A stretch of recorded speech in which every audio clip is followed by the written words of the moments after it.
ABN Radhakrishna అట్లా చెప్పే కంటే కూడా ఆంధ్రజ్యోతి రాధాకృష్ణ అంటే అందరికీ అర్థమైపోతుంది. ప్రస్తుతం ఏపీలో టీడీపీ పార్టీ కూటమిలో అధికారంలో ఉంది. మరి టీడీపీ పార్టీకు అధికారం కోసం కీలకంగా వ్యవహరించి రాత్రి పగలు కష్టపడినటువంటి వారిలో ఏబిఎన్ రాధాకృష్ణ ముందు వరుసలో ఉంటారు. చంద్రబాబు నాయుడు గారికి రక్షణ కవచంలా ఆయన రాజకీయాల్లో వచ్చినప్పటి నుంచి రాధాకృష్ణ ఆయనకు అండగా ఉండారన్నది అందరికీ తెలిసినటువంటి విషయం.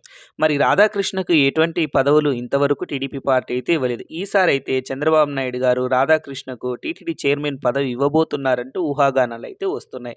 మరి పత్రికలతో ఎప్పుడు దూసుకువెళ్ళే రాధాకృష్ణ గారు టీటీడీలో తిరుమల శ్రీవారికి సేవ చేసుకునే భాగ్యం దక్కించుకుంటారా అన్నది మనం వేచి చూడవలసినటువంటి అంశం. మరి రాధాకృష్ణ గారినొచ్చేసి యెల్లో మీడియా అని జెప్పేసేసి ఆంధ్రజ్యోతి కాదు చంద్రజ్యోతి అని ఆయన చంద్రబాబు నాయుడు గారికి కట్టు బానిస అని ఇట్లా చాలామంది మాట్లాడుతూ ఉంటారు వైసీపీ నేతలు. అయితే ఏబిఎన్ రాధాకృష్ణ గారు సీనియర్ జర్నలిస్ట్ మన ఆంధ్రప్రదేశ్‌లో.